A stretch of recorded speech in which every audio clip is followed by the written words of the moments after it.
వి gold trusted gold buyers. మీరు తాకట్టు పెట్టిన బంగారాన్ని విడిపించి ఈ రోజు ఉన్న మార్కెట్ ధరకు కొనబడును.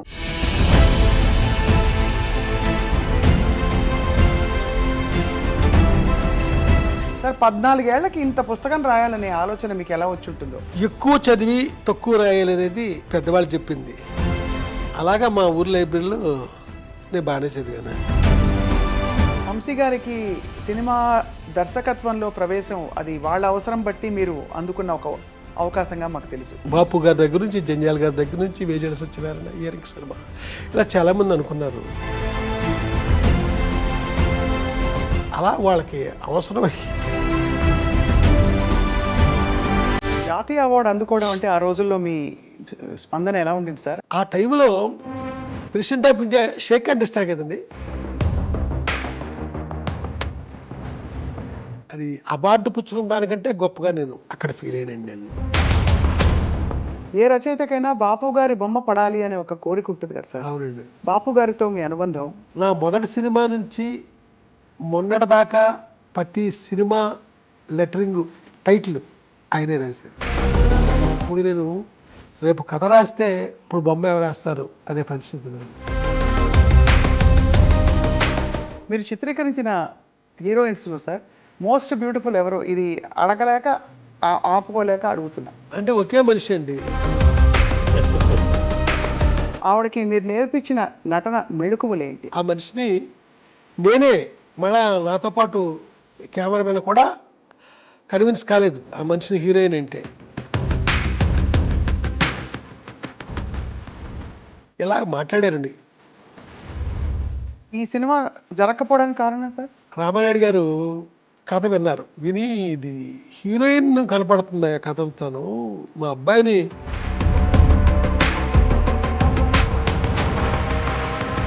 ఇళయరాజా గారితో మీ మొట్టమొదటి పరిచయం, అనుబంధం? ఒక రోజు అన్నాడు కదా ఇళయరాజా గారు, నన్ను పిలిచి ఈ సినిమా ఫైనల్ ప్రోడక్ట్ అని నువ్వు నేను పక్క పక్కనే కూర్చొని చూద్దాంరా అన్నాడు. ఒక రోజుని ఒక పెద్ద డైరెక్టర్ గారు ఒక ఆయన, ఏమయ్యా రికార్డింగ్ జరుగుతున్న కాసేపే అతను పక్కన కూర్చోవాలంటే మాకు చాలా ఇబ్బందిగా ఉంటుంది.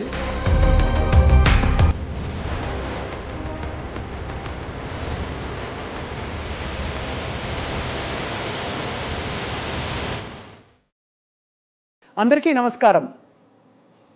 రచయితలందరూ దర్శకులు కాలేరు. ఒకవేళ అయినా కూడా ఉపకారం, ఉప్పు కారం, మమకారం, చమత్కారం, అవసరమైతే కాసంత వెటకారం, ఇవన్నీ పెట్టి సినిమాలు తీయడం అంత సులభం కాదు. వీటిని సందర్భోచితంగా వాడుకుంటూ సినిమాలు, కథలు చెప్తూ ప్రేక్షకుల మనసులపై అధికారాన్ని సంపాదించుకున్నారు మనందరికీ సుపరిచిత దర్శకులు, రచయిత, సంగీతజ్ఞులు, మాటల రచయిత, అన్నిటికంటే ఎక్కువగా గోదావరి గలగలల్ని, అలాగే స్త్రీలోని ఒక సున్నితత్వాన్ని అంత ఇష్టపడిన మన వంశీ గారు. వంశీ గారితో ఇవాళ మాట్లాడుతూ చాలా విషయాలు తెలుసుకోబోతున్నాం. ఆయన ఇంటికి వస్తే చాలు తెలుగుదనం ఇలా ఉట్టిపడుతుంది అనమాట. వంశీ గారిని పలకరించే ప్రయత్నం ఇవాళ. వంశీ గారు నమస్కారం అండి. నమస్కారం సార్, మీ పుస్తకాల్ని ఒళ్ళో పెట్టుకుని స్ఫూర్తిగా ఇలా మొదలు పెడుతున్నాం. సంచిలో పెట్టుకోకండి వెళ్ళేటోటి. అంతేనా? ఒక్కో కాపీ ఉందా? స్పెసిమల్ లేవా? సో ఇవి ఏనాటివో చాలా 75 అండి. అవును, 76 డేట్లు ఉంటుంది.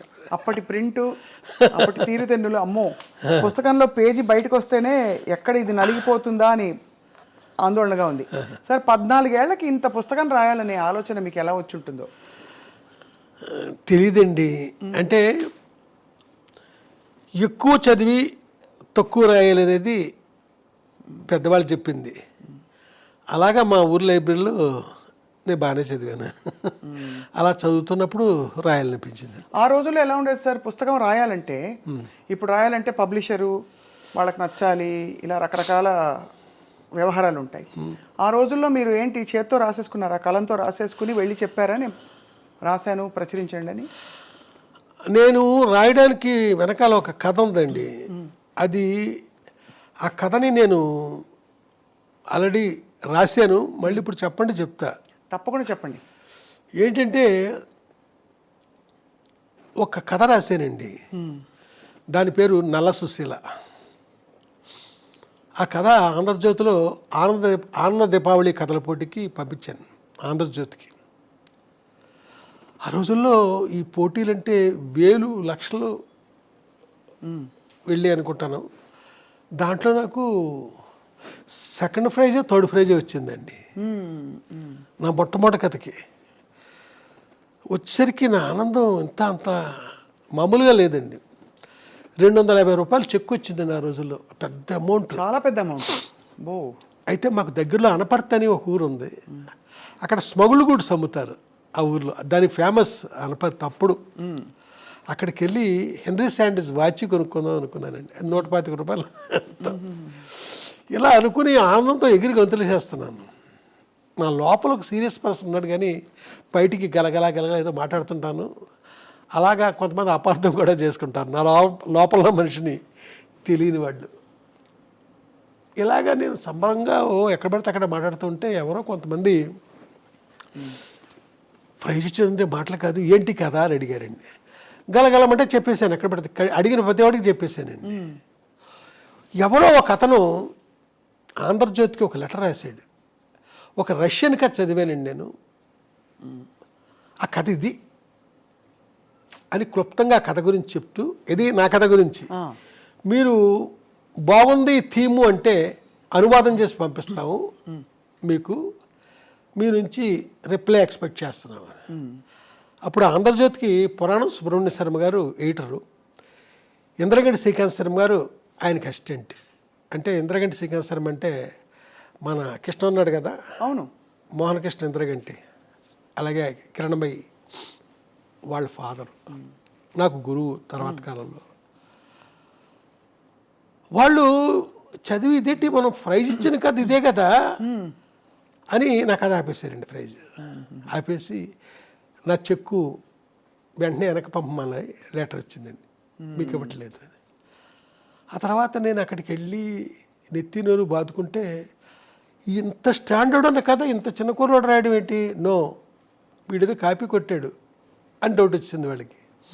ఆ తర్వాత కాలంలో పురాణం సుబ్రహ్మణ్య శర్మ గారు నన్ను పిలిచి, నువ్వే నిజంగా కాపీగానే కొట్టకపోతే నువ్వు ఏమి రాయి, నీ ఫ్యూచర్లో వేస్తానే ఉంటాను నా ఆంధ్రజ్యోతిలో. కానీ ఇప్పుడు టైం అయిపోతుంది, తర్వాత వారమే దీపావళి ఇష్యూ బయటకు వచ్చేది, దీపావళి కథల పోటీకి గదని పంపించింది అని వేరే పాలకొండేటి సత్యనారాయణ గారికి ఏరుదాటిని కెరటం అనే కథకి ప్రైజ్ ఇచ్చేసారు, అది పక్కన పారేసి. తర్వాత వాడికి లెటర్ రాశారండి, ఎవరైతే ఆంధ్రజ్యోతికి రష్యన్ కథ అనువాదం చేస్తున్నానో అని అన్నాడో అతనికి లెటర్ రాశారు. అతని నుంచి ఏ రిప్లై లేదండి. అయితే వాళ్ళు ఈ రకంగా చీట్ చేశారు అని అర్థం చేసుకున్న శర్మ గారు నా కథను పబ్లిష్ చేశారు. ఆ తర్వాత వెంటనే నవలా ప్రియదర్శిని ఒక స్కీమ్ పెట్టారండి. ప్రతి నవల 12 వారాలే, అంతకుముందుకి చిన్న చిన్న నవళ్ళు. ఆ స్కీమ్లో నేను ఏమీ డల్ అవ్వకుండా నవల రాసేసానండి. ఒక ఆవిడ అద్భుతంగా ఉంటుంది హ్యాండ్ రైటింగ్, ఆవిడ పేరు భానుమతి, ఆవిడ కాపీ రాశారు. రాసేందుకు ఆవిడకి 116 ఇచ్చాను. ఆ రోజుల్లో పెద్ద అమౌంట్, 116 ఇచ్చాను ఆవిడకి. ఆవిడని భానుమతి పిన్ అనేవాడిని.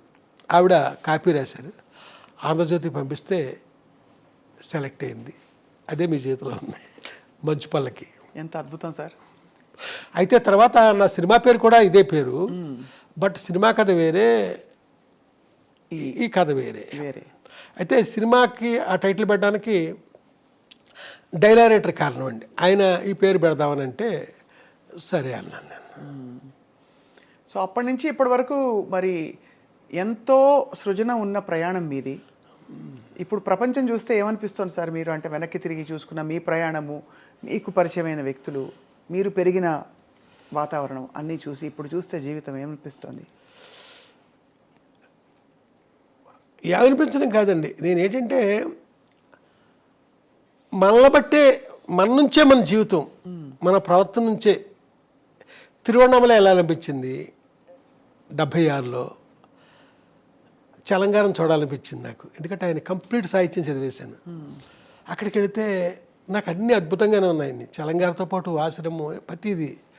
ఆ తర్వాత అప్పుడే రమణ భగవాన్ పరిచయం నాకు, ఆయన చదివి ఆయన చూడడం అంతే.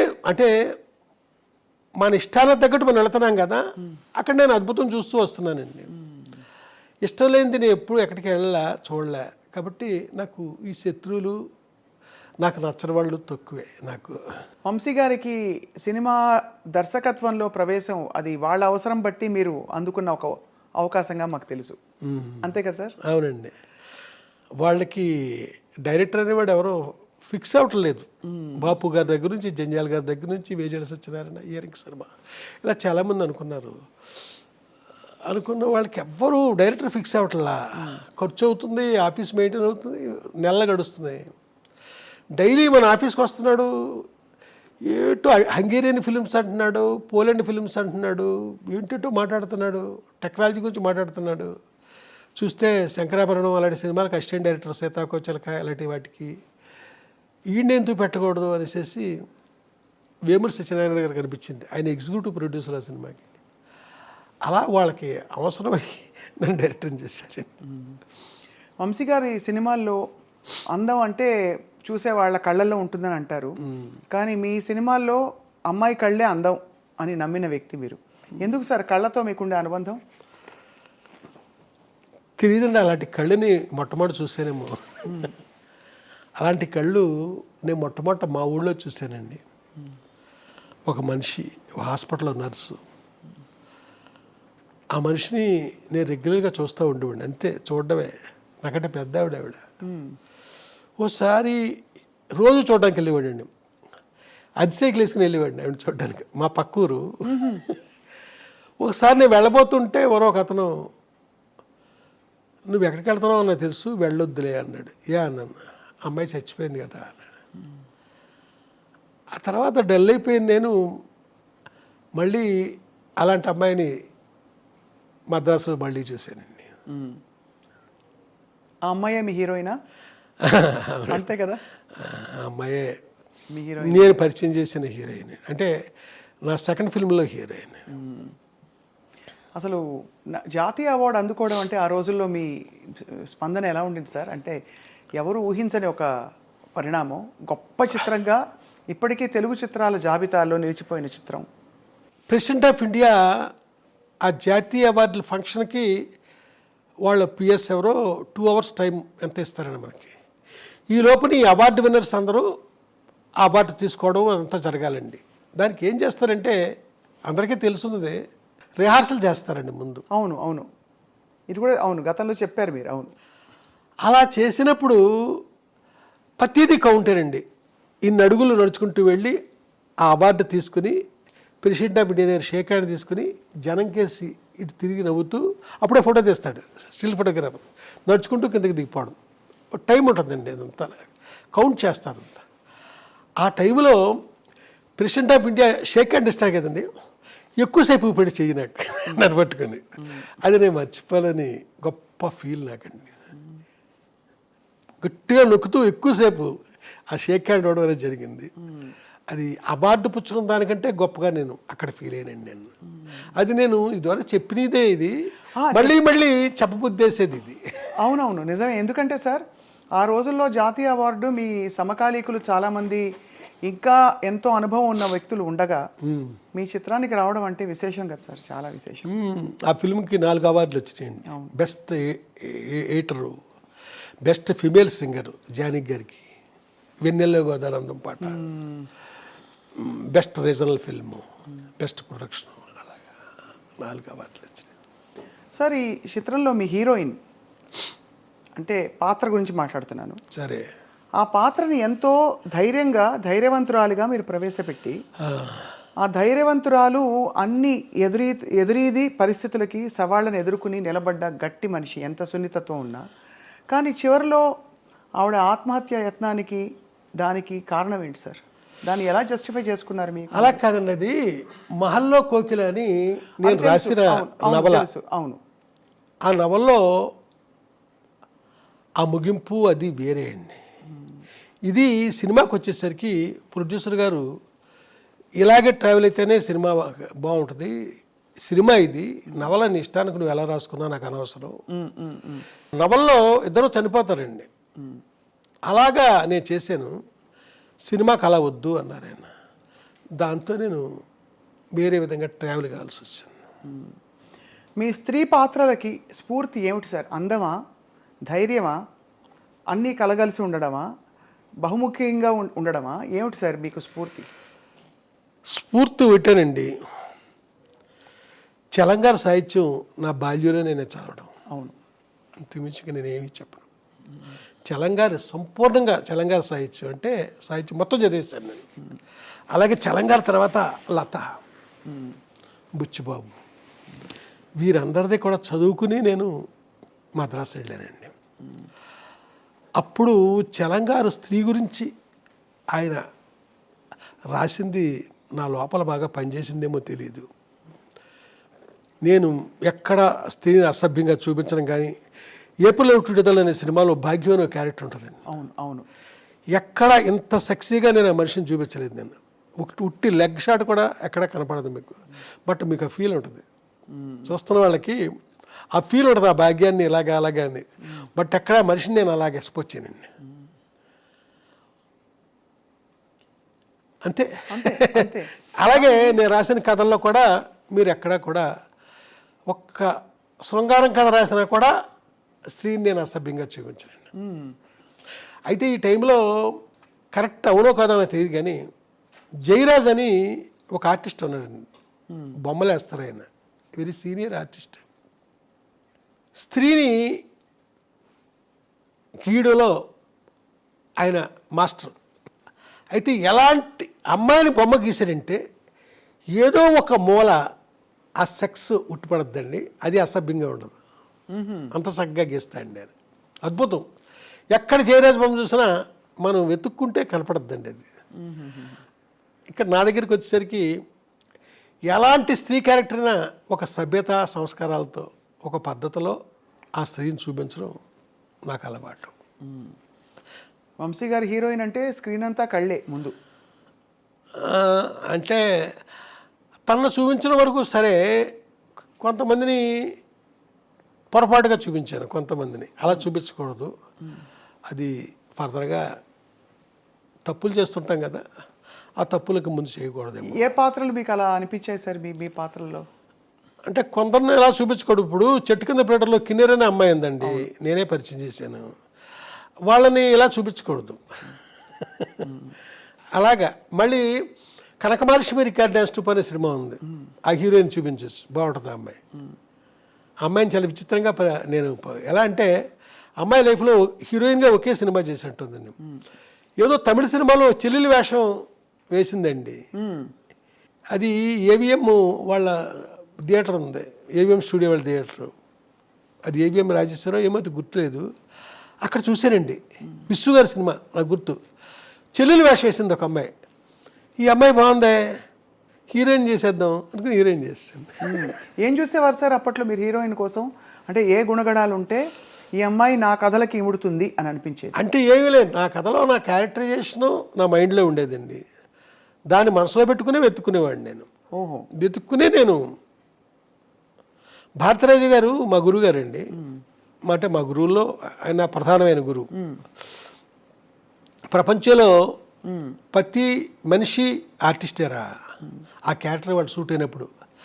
ప్రతి అమ్మాయి హీరోయిన్ రా, ఆ క్యారెక్టర్కి అమ్మాయి సూట్ అయినప్పుడు అనే మాట, అన్న మాట నాలో బాగా బలంగా పనిచేసిందండి, పనిచేస్తుందండి. సో ఆ కోణం నుంచే చూసేవారు. కానీ బాపు గారికి చారెడు బారెడు పిడికెడు ఇలా కొన్ని ఒక్కొక్క కళాత్మక దర్శకులకి ఒక్కొక్క అలంకరణ ఇలాంటిది ఉంటుంది. అలా వంశీ గారికి చెప్పాలంటే ఏం చెప్పాలి? ఏమో నేను చెప్పేశాను మీకు ఆల్రెడీ. అంతే, క్యారెక్టర్కి వచ్చినట్టే. అవునండి సార్, మీరు ఆ తర్వాత మీ ప్రయాణం కొనసాగిస్తున్నప్పుడు ప్రొడ్యూసర్లు మీ దగ్గరికి ఎలా వస్తారు సార్? మోస్ట్లీ నా దగ్గరికి కొత్త వాళ్ళే వచ్చారండి అప్పటి నుంచి ఇప్పటిదాకా. తర్వాత వాళ్ళు పాపులర్ అవ్వచ్చు. ఎవరండి, మన స్రవంతి రవికిషోర్ గారు ఆనాడు లేడీ స్టైల్ తీసినప్పుడు ఆయన కొత్త ప్రొడ్యూసరే కదా, ముగ్గురులో ఆయన ఒక ఆయన. ఆ తర్వాత పెద్దవాళ్ళు అయ్యారు, వేరే సంగతి. నా దగ్గరికి కొత్త వాళ్ళే ఎక్కువ వచ్చారండి. పాత వాళ్ళు నన్ను అప్రోచ్ అయిన దాఖలాలు లేవు. తర్వాత సార్ మీ కథాంశాలు మీరు ఎంచుకుంటున్నప్పుడు నేనేం చెప్పాలి అనే దానికి ఇతివృత్తం మీ భావజాలమా లేక మీకు నచ్చిన కథలన్నీయా? ఇప్పుడు హిచ్కాక్ అంటే నాకు చాలా ఇష్టం అండి. అవును. ఆయన 53 ఎన్నో తీశారు. అన్ని సినిమాలు చూసాను నేను, అన్నీ. ఆయన ఏ కథ ఆయన సొంతంగా రాయలే అన్ని సినిమాల్లోని. ఏదో ఒక నాటకమో నవలో కథో ఏదో ఎవరియో బయట వాళ్ళు తీసుకుని అద్భుతంగా స్క్రిప్ట్ చేసేవారు.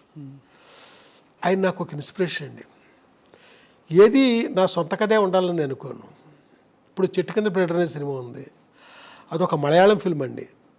దాంట్లో చాలా సీరియస్గా ఉంటాడు హీరో మమ్ముట్టి, హీరోయిన్ ఉండదు ఆ కథలో. కామెడీ అనేది ఎక్కడ లేదండి, మొత్తం సీరియస్గానే ఉంటాడండి.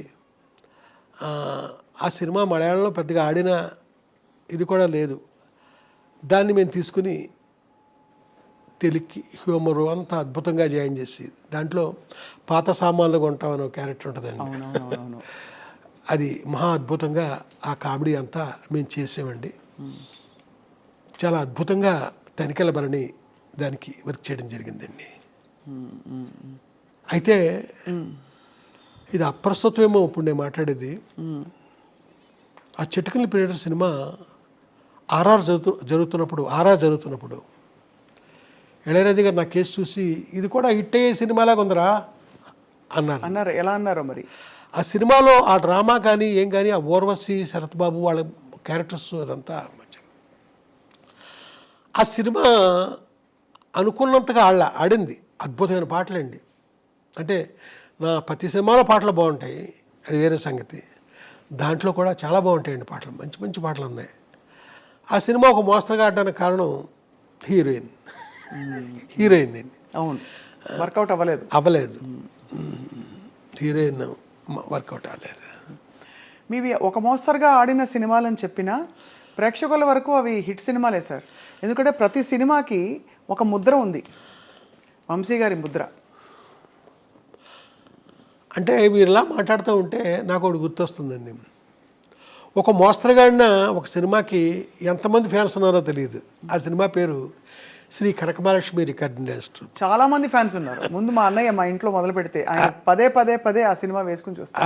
అది ఆ సినిమాకి అమెరికాలో అది ఎంతమంది ఫ్యాన్స్. అవును, మీకు సంగతి తెలుసా? చెప్పండి సార్. 23 రోజుల్లో తీశాను ఆ సినిమాని, ఓన్లీ 23 days. ఎలా సార్? అంటే ఇప్పుడు కెమెరాలు అయ్యి ఇలా వచ్చేసాయి కదా, ఆన్లైన్. అప్పుడు లేవు కదా. ఆ రోజుల్లోనే 3 కెమెరాలు పెట్టి మొత్తం ఫుల్ సాంగ్ రిహార్సల్ చేయించేసి 3 కెమెరాలు పెట్టి సౌండ్ స్టార్ట్ చేసి ఎండేసరికి పాట అయిపోయింది. అబ్బో, అప్పుడు ఆ రోజుల్లో. ఇది ఎప్పుడు 86 ఇవన్నీ అప్పుడు చేసి. కానీ అంటే 23 రోజులు షూటింగ్ టైము, అంతకుముందు ప్రిపరేషను, ఆర్టిస్టులకు చెప్పడాలు, ఇంత హడావుడి ఉండేదా? అక్కడికక్కడేనా? అక్కడికక్కడే అంతాను. ఆ కోట శ్రీనివాసరావు వాళ్ళంతా బిజీగా ఉన్న రాళ్లపల్లి వాళ్ళంతా మళ్ళీ మన దగ్గరికి రిహార్సల్ చేయడానికి లేకపోతే మన వినడానికి వస్తారా? అబ్బే, స్పాట్కి వచ్చి అక్కడే. మీరు చిత్రీకరించిన హీరోయిన్స్లో సార్ మోస్ట్ బ్యూటిఫుల్ ఎవరు? ఇది అడగలేక ఆపుకోలేక అడుగుతున్నా. అంటే ఒకే మనిషి అండి, ఇంకెవరూ లేరు. భానుప్రియ గారితో మీ ప్రయాణంలో ఆవిడకి మీరు నేర్పించిన నటన మెళుకువలు ఏంటి? అంటే ఎందుకంటే ఆవిడ ఒక ఫ్రెష్ ఫేస్, రంగు తక్కువ. ఇది కూడా గతంలో అక్కడక్కడ చెప్పారు, పూర్తిగా కాదు. కానీ రంగు తక్కువ. ఎలా కన్విన్స్ అయ్యారు మీరు అంతటి ఒక అందగత్తె అవుతుంది ఈవిడ అని? ఆ తర్వాత ఆవిడ ఒక ట్రెండ్ సెటర్, స్వర్ణకమలం కావచ్చు, తర్వాత ఇతర సినిమాల్లో కూడా. ఏమోండి, నాకు అనిపించిందండి ఆ మనిషి గురించి. నేను ఏదైతే ఫీల్ అయ్యానో ఆ ఫీల్ నిజమైంది అంతే. ఆ మనిషిని నేనే మళ్ళా నాతో పాటు కెమెరామెన్ కూడా కన్విన్స్ కాలేదు ఆ మనిషిని హీరోయిన్ అంటే. అవును, అది కూడా చెప్తే ఆ మధ్య అతనికి అక్కడ కోపం కూడా వచ్చింది. ఎవ్వరూ కాలేదండి. ఏమన్నారు? అతను అంటాడు, ఆ తెల్ల గులాబీలు అనే సినిమాకి ఇతనే కెమెరామెన్. ఆ అమ్మాయి బాగుంటుంది, ఆ అమ్మాయిని పెట్టి అంటాడు. అమ్మాయి పేరు కల్పన, ఇళవరసి అండి తమిళ్లో. లేదు, నాకు ఈ మనిషే బాగుంది. ఆ తర్వాత కొంతమంది మొన్న సినిమా ఒక మోస్తరుగా ఆడింది, ఇది ఇదేదో బంగారు లాంటి ఛాన్సు, శంకరాభరణం తీసిన కంపెనీ వాళ్ళు ఇచ్చారు నీకు ఛాన్సు, దీన్ని సద్వినియోగం చేసుకో. ఏంటి ఆ నల్లటి మేడుగుడ్లు దాన్ని పట్టుకుని విశాల నేత్రలు అంటావేంటి, ఇలా మాట్లాడారండి కొంతమంది. నాకు ఆ అమ్మాయే బాగుంది. అయితే ప్రొడ్యూసర్స్ వాళ్ళు బాగుందన్నానికి కారణం ఏంటంటే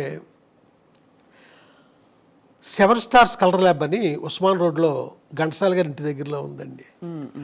అక్కడ పెద్ద పెద్ద ప్రింట్లు ఏం చేశానండి. ఈ అమ్మాయి ఫోటో సెషన్ పెట్టి స్టిల్స్ తీశాను కదా, ఆ పెద్ద ప్రింట్లు వేసాను, వేయించి ప్రొడ్యూసర్ గారి ఇంట్లో పెట్టానండి. ఓ రోజున విశ్వనాథ్ గారు ఏదో పనుండి వచ్చారు అక్కడికి. ఆయనకి ఏది నాయసారు భార్య జయలక్ష్మి గారు, డైరెక్టర్ గారికి చూపిద్దాం, వంశీ అమ్మాయి బాగుంది అంటున్నాడు కదా, ఆయన ఏమంటారు అంటే మొత్తం అంతా తిరిగేసి నాకేసి బాగున్నాయి అన్నారు ఆయన. ఒకసారి ఆ మాట ఆయన అనేసరికి వాళ్ళ ఇంట్లో వాళ్ళంతా థ్రిల్ ఆవిడ తలుపైన కాలండి మా నాగేశ్వర గారి భార్య, ఆ అమ్మాయికి కొంచెం మెల్ల అనుకుంటానండి అంతే. మెల్ల అయితే అదృష్టం కదా అని వెళ్ళిపోయారు. ఓహో, అంతేనండి, అక్కడతో సెట్ అయిందండి. ఆ తర్వాత ఆ సినిమా తర్వాత బిజీ అయింది తను. సితార్ తర్వాత నేను అడిగాను, బిజీ అయ్యట కదా నువ్వు అని. ఏం బిజీ, మోడర్న్ డ్రెస్లో ఉన్న క్యారెక్టర్లు ఎవరు ఇవ్వట్లేదు అంది. అప్పుడు అన్వేషణలో తన్ని మోడర్న్ డ్రెస్సులతో చూపించారు. మీరు ఓహో అద్భుతం. చూపించేసరికి అక్కడి నుంచి ఈ చిరంజీవి గారి సినిమాలు అయితే, కృష్ణ గారి సినిమాలు, శోభనబాబు గారి సినిమా, ఇలాగా గువ్వా గోరింకతో మొదలుకొని అసలు ఒక స్టెప్, అన్ని స్టెప్పులు, అన్ని డ్రెస్సులు. ఆ తర్వాత సినిమా ప్రేమించి పెళ్ళాడు. ఇలాగ మీలాగ శారీ కట్టుకుని చక్కగా పెద్ద బొట్టు అక్కడే మొదలైంది ఆ సినిమాతోనే, పెద్ద బొట్టు. అలాగా ఆ సినిమాలో చూపించారండి. ఆ తర్వాత క్లాసికల్ డ్యాన్సర్గా ఆలాపన, అదే ఆఖరి ఫిల్మ్ ఆవిడతో. ఎలా ఉండేది సార్ భానుప్రియ గారి డాన్స్? ఇప్పటికి కూడా స్వర్ణకమలంలో ఆవిడ గ్రేస్, ఆరితేరిన క్లాసికల్ డాన్సర్స్ అంటే పర్ఫార్మర్స్ ఎవరైతే ఉంటారో స్టేజ్ల మీద పెద్ద పెద్ద 1-2 గంటల ప్రదర్శనలు ఇచ్చే వాళ్ళకంటే కూడా భానుప్రియ గారి అభినయం, ఆవిడ నృత్యం అంటే అంత అందంగా ఉంటుందంటారు. ఒక డైరెక్టర్ కళ్ళతో మీరేం ఫీల్ అయ్యారు ఆవిడ నటన? నేను ఫీల్ అవ్వడం కాదండి, ఒక్క హీరోయిన్తో మట్టుకి తన అంటే ఇక్కడ మీకు ఒకటి చెప్పాలి, భానుప్రియది ఫోర్స్ అండి, వాళ్ళ చెల్లెలది గ్రేస్. విపరీతమైన ఫోర్స్తో చేస్తాడు తను. వాళ్ళ చెల్లెలు చాలా గ్రేస్తో చక్కగా చేస్తుంది, శాంతిప్రియ. అది అంటే అమ్మాయికి నేను నిశాంత అని పేరు పెట్టాను, వాళ్ళు మార్చుకున్నారు అనుకుంటా, తర్వాత శాంతిప్రియ అని పక్కన పెట్టండి, అది అప్రస్తుతం. అయితే ఒకే ఒక హీరోయిన్తో భానుప్రియ డ్యాన్స్ గురించి మాట్లాడాను. ఆ అమ్మాయి కూడా తలంచి అద్భుతం కదండి ఆ భానుప్రియ. ఆ అమ్మాయి ఎవరంటే శోభన. ఏప్రిల్ విడుదలప్పుడు శోభన గారు కూడా భలే డాన్స్ కాబట్టే శోభనతో మాట్లాడాను. శోభన అద్భుతంగా యాక్సెప్ట్ చేసిందండి ఆ రోజుల్లో. ఏంటి భానుప్రియ గారి నృత్యం గురించి? అవునండి. శాంతిప్రియ గారు గ్రేస్ అంటే ఏమిటి సార్, అర్థం ఏంటి మీకు? ఆ గ్రేస్ ఫోర్సును అయ్యో 2 షాట్లు చూపిస్తే మీకు ఎక్స్ప్లెయిన్ చేయగలను, మామూలుగా నోటితోనే చెప్పలేనండి. అంటే భానుప్రియ గారి ఆవిడ బాడీ లాంగ్వేజ్లోనే ఒక ఫోర్స్ ఉందండి. ఆ చెల్లెలు చాలా గ్రేస్గా, గమాత్తుగా, నవరంగులో ఆవిడలాగా అలాగా ఆ అమ్మాయి ఆడద్దండి. అందులో ఒక లాలిత్యం, ఇందులో ఒక రకమైన గగురుపాటు, రెండు. కానీ ఏదేమైనా సార్ భానుప్రియ గారు, వంశీ గారు భానుప్రియ గారిపై చిత్రీకరించిన పాత్రలు, యాంగిల్స్ కావచ్చు, ఫ్రేమ్స్ కావచ్చు, అది ఒక నిజంగా ఒక పెయింటింగ్లా ఉంటుంది సార్. ఆ తర్వాత తను ఇంకొక సినిమా నెక్స్ట్ చేయడం జరగలేదు. ఆ సినిమా పేరు గాలికొండపురం రైల్వే గేట్. దాంట్లో లతా మంగేష్కర్ గారు 3 పాటలు పాడారండి. ఒక పాట నేను మా ఇళయరాజా గారు రాశాం, అంటే పల్లవి ఆయన రాశారు, చరణాలు నేను రాశాను. ఇంకొక పాట మహర్షి సినిమాలో కొత్తతనే ఛాన్స్ ఇచ్చాను, అద్భుతమైన పాట, సుమం ప్రతి సుమం సుమం. అయ్యో చాలా బాగా, ఏం పాట సార్ అది మా ఫ్రెండ్తో రాయించాను, అదే ఫస్ట్ ఛాన్స్ అండి. అది ఆయనతో 2వ పాట రాయించాను. 3వది వేటూరు గారు ఎవరో రాశారంటున్నారు. 3 పాటలు పాడారు. ఈ సినిమా జరగకపోవడానికి కారణం సార్? జరగకపోవడానికి కారణం ఏంటంటే వెంకటేష్ గారు హీరో అనుకున్నామండి. రామానాయుడు గారు కథ విన్నారు, నేను చెప్పలే కథ, వేమూరి సత్యనారాయణ గారు చెప్పారు. విని ఇది హీరోయిన్ కనపడుతుంది ఆ కథ అంతాను, మా అబ్బాయిని ఒక కమర్షియల్ హీరోగా నేను ఇచ్చేద్దామని కొత్తగా తీసుకొచ్చాము, మా అబ్బాయి ఇలాంటి వాటిలో యాక్ట్ చేస్తే కాదు కదా. ఆ తర్వాత ఇది హిచ్కాక్ సినిమా లాంటి సినిమా కథ, ఇది డైరెక్టర్ పేరు వస్తుంది, లేదా హీరోయిన్ పేరు వస్తుంది, మా అబ్బాయిది ఏముంది దీంట్లో, ఏమైనా మంచి కథ పట్టరండి, ఇది వద్దు ఆయన అన్నంతో ఆ ప్రొడ్యూసర్లు. వెంకటేష్ హీరో అంటే అది వేరే విధంగా ఉంటుంది కదా, రామానాయుడు గారు వెనకాల నుండి మనకి బ్యాక్గ్రౌండ్లో ఆయన ఉండి చేసేది, ఆ విధంగా అది ఇదయింది. ఆ తర్వాత భానుప్రియ కాకుండా విజయశాంతిని కూడా అనుకున్నాం, తర్వాత ఇటు కాకుండా సినిమా ఆగిపోయింది. ఈ సినిమా ఆగిపోయింది. తర్వాత భానుప్రియ గారితో మీరు పనిచేయడం జరగలే కదా సార్? లేదండి, జరగల. అదొక గొప్ప అంటే ఇప్పుడు నేను తొందరలో సినిమా చేయబోతున్నాను, దాంట్లో ఒక అమ్మవారి క్యారెక్టర్ ఉందండి. ఆ అమ్మవారు ఒక నల్లటి రాయిలో సూపర్ ఇంపోజ్ అయి కనపడుతూ ఉంటుంది అంతే, బయటకు వచ్చి కనపడడం అనేది లేదండి, అక్కడక్కడ అలా కనపడుతూ ఉంటుంది. అది అమ్మవారి గెటప్పులో ఓన్లీ క్లోజప్ అంతే. అది భానుప్రియ అనుకుని నేను కథ రాశాను, అది ఆ వద్ద ఫ్యూచర్లో చూడాలి అంతే. మీకు ఆ రాయిలోనే కనపడుద్ది, బయటకు వచ్చి కనపడే అవన్నీ మాట అవన్నీ ఏమీ లేవండి. బ్లెస్ చేస్తూ ఉంటే చాలా ఇంపార్టెంట్ క్యారెక్టర్. ఆ రాయిలే, ఆ నల్లటి రాయి అండి, అక్కడ భానుప్రియ గారి పాత్రే ఉంటారు. తన క్లోజ్ సూపర్ ఇంపోజ్ అయ్యి ఉంటుందండి. అక్కడ ఆ అమ్మవారి పేరు పొంతలో ముసలమ్మ తల్లి. పొంతలో ముసలమ్మ తల్లి. పుంతలో ముసలమ్మ తల్లి. అంతేనండి, తప్ప ఇంకా మనకి ఎక్కడ. అడిగారా సార్ భానుప్రియ గారిని? అంటే లేదండి, ఆవిడతో మాట్లాడి ఆవిడ చూసే ఒక 35 ఏళ్ళు 38 ఏళ్ళు అయింది ఆవిడ చూసి, ఆవిడతో ఎప్పుడు మాట్లాడింది కూడా ఎప్పుడు లేదండి.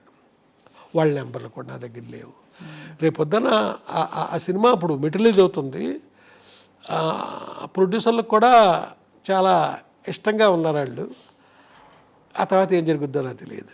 ముందు ప్రేక్షకులు అందరూ ఇష్టంగా ఉంటారు సార్, అప్పటి హిట్ కాంబినేషన్ మళ్ళీ ఇలాగైనా సరే, అంటే ఈ విధంగానైనా మళ్ళీ తెరపై ఎప్పుడు మనకు ఆ రాయిలో సూపర్ ఇంపోజే కనపడద్దు, మనిషి మామూలుగా బయటకు వచ్చి కనిపించారు. అదే అదే అదే బట్ చాలా వైటల్ ఇంపార్టెంట్ క్యారెక్టర్ అండి. ఆ క్యారెక్టర్ లేకుండా ఉండాలి. అంతా కాదు, అక్కడక్కడ తను ఆ క్యారెక్టర్ లేకుండా మీకు అక్కడ సీన్ లేదు, ఆ సీన్ లేకుండా ఈ కథ లేదు. వంశీ గారికి మరి అంత అందమైన హీరోయిన్లు ఎలా ఉన్నా కూడా అంత అందంగా చూపించిన వంశీ గారు, మరి మీకు ఈ తరం హీరోయిన్లు నచ్చుతారా సార్? మరి నేను ఈ మధ్యకాలంలో సినిమా చేయలే, మళ్ళీ ఇప్పుడు చాలా కాలం తర్వాత చేస్తున్నాను, చేయబోతున్నాను, చూడాలి నచ్చేలాగా. ఏమనిపిస్తుంది ఇప్పుడు చూస్తున్న సినిమాలు?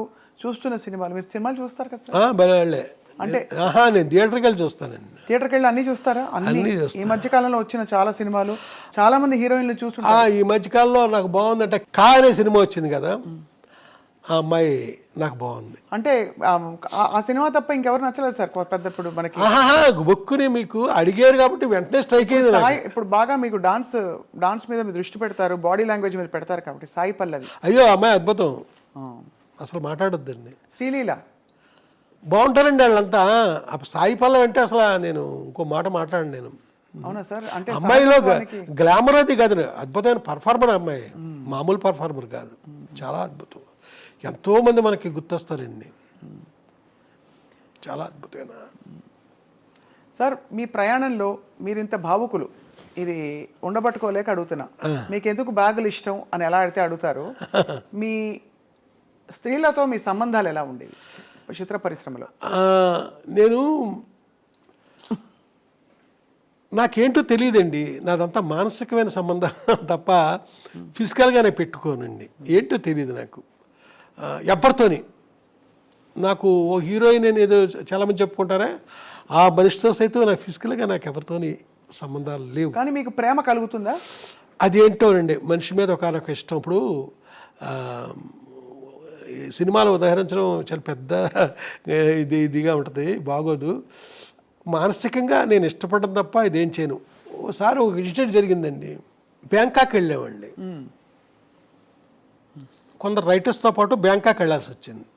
ఒక అతను కలవడానికి ఒక హీరోని. నాతో పాటు వచ్చిన ఒక యంగ్ రైటరు ఒక రూమ్ చూపించి, ఈ రూమ్లో పలానా డైరెక్టరు పేరు చెప్పనండి 5 అమ్మాయిలతో ఒక రాత్రి గడిపాడండి. నేను అసలు అది విన్నాను కానీ నేను ఏమాత్రం నాకు అది సహించలే, ఏమాత్రం ఆ మాట శబ్దస్ఫోరకంగా నాకు అనిపించలే. నేను ఆ రకం కాదండి, ఎట్టి పరిస్థితుల్లో కాదు. అంటే ఇది అడగడానికి నేపథ్యం కూడా సార్, ఇది ఏదో మీ వ్యక్తిత్వం గురించి అడగడానికి అని కాదు సార్, తప్పట్టుకోకండి దయచేసి. మీరు ఎలా అడిగినా పర్లేదు, బట్ అంటే కానీ అంటే మీ ఇంత భావుకత ఉండే వంశీ గారికి సహజంగానే అంటే మీరు సృష్టించే పాత్రల మీదైనా మీకు ప్రేమ వచ్చేస్తుంది కదా. అవునండి. ఇప్పుడు సితార కావచ్చు, తర్వాత మీరు చెప్పిన అన్ని సినిమాల అందరు హీరోయిన్లు అంత అందంగా ఉన్నారు, ఒక్కొక్క సినిమాలో ఒక్కో తీరులో. సో అప్పుడు వేవ్ లెంగ్త్ అంటే కనెక్షన్ ఎవరితో కలిగి ఉంటుంది మీకు అని. అప్పట్లో మీరు అన్నట్టుగా ఒక హీరోయిన్తో ఎక్కువ మీ పేరుని జోడించారు, కానీ నేను ఇంకెవరితోనే నాకు అలాంటి లేదు. ఇప్పుడు వాణి విశ్వనాథ్ ఉంది, 2 సినిమాలు చేశాను నేను, అంతే అంతవరకే. శోభన నాకు చాలా అద్భుతమైన వ్యక్తిత్వం, ఇది కలిగిన మనిషి,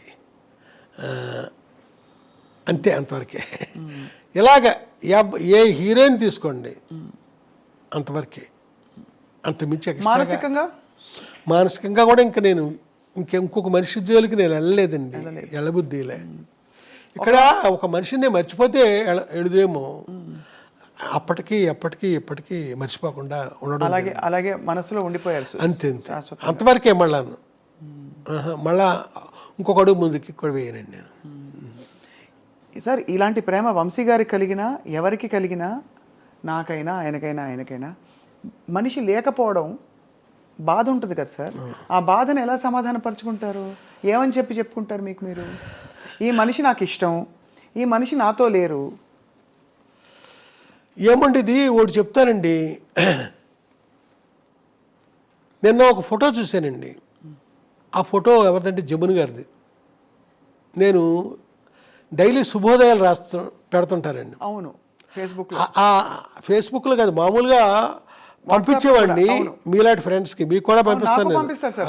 అలాగే కొంతమందికే పంపించేటప్పుడు మా వర్మ, చిరంజీవి వర్మ అని అతను, అంటే ఇప్పుడు నా తాలూకు యూట్యూబ్ ఛానల్ అంతా చూసేది అతనే.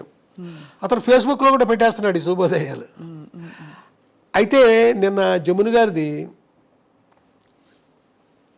గారు లేకపోయినా ఆ మోగ మనసులో గౌరీ నా గుండెల్లోనే ఉంది అనేదో రాశానండి అన్న. ఆ శుభోదయం అనగారేపట్లో వస్తుంది. సార్ ఫేస్బుక్లో మీరు పెడుతున్న, అంటే మీరు పంపిస్తున్న శుభోదయాలు ఫేస్బుక్లోకి వస్తున్నాయి. అందులో సరే జమున గారిది పెట్టడం ఒక ఎత్తు అయితే, ఒక రొట్టె ముక్కలు అమ్ముకునే ఒక ఫోటో పెట్టి అక్కడ తమిళంలో ఒక ఏదో రాసి ఉంటే దానికి అంత స్పందన రావడం ఏంటి? వీళ్ళు మళ్ళీ మా పసలపూడి రావాలి అని చెప్పి వచ్చే రామారావు అని మీరు రాశారేంటి అనే ఒక ప్రశ్నకి ఏం చెప్తారు సార్? ఏమైందంటేనండి, చాలామంది వేరే విధంగా రియాక్ట్ అయ్యారండి. మీ పసలపూడిలో ఆ రామారావు అనేవాడు బిస్కెట్లు అమ్ముతాడని రాశావు, చూస్తే అది తమిళ అక్షరాలు రాసిన తమిళనాడు ఫోటో, అది ఏంటిది అని ఇలాగా అడిగారండి. నేను చెప్పేది ఏంటంటే, నా చైల్డ్హుడ్లో నేను నిక్కర్లు వేసుకుని తిరిగే రోజుల్లో రామచంద్రపురం నుంచి, మాకు పక్కనే ఉన్న 2 కిలోమీటర్స్ దూరంలో ఉన్న రామచంద్రపురం నుంచి నిక్కరో చొక్కా వేసుకుని రామారావు అనే ఒక అతను వచ్చేవాడండి. వచ్చి మా ఊర్లో ఆ రొట్టి బిస్కెట్లు అమ్మేవాడు. ఆ అమ్మినప్పుడు చూడండి కొన్ని బిస్కెట్లు ఇరిగిపోతాయి ముక్కల కింద. మాలాంటి పిల్లల్ని పిలిచి అందరికీ పంచిపెట్టేవాడు అతను. ఆడ పెడతాడేసి పరిగెట్టుకుంటూ వెళ్ళేవాళ్ళం మేము. ఈ ఫోటో చూసిన నాకు, ఈ తమిళ అతను ఫోటో చూసిన నాకు ఆనాటి రామారావు గుర్తొచ్చాడండి. గుర్తొచ్చి నేను అలా పెట్టాను.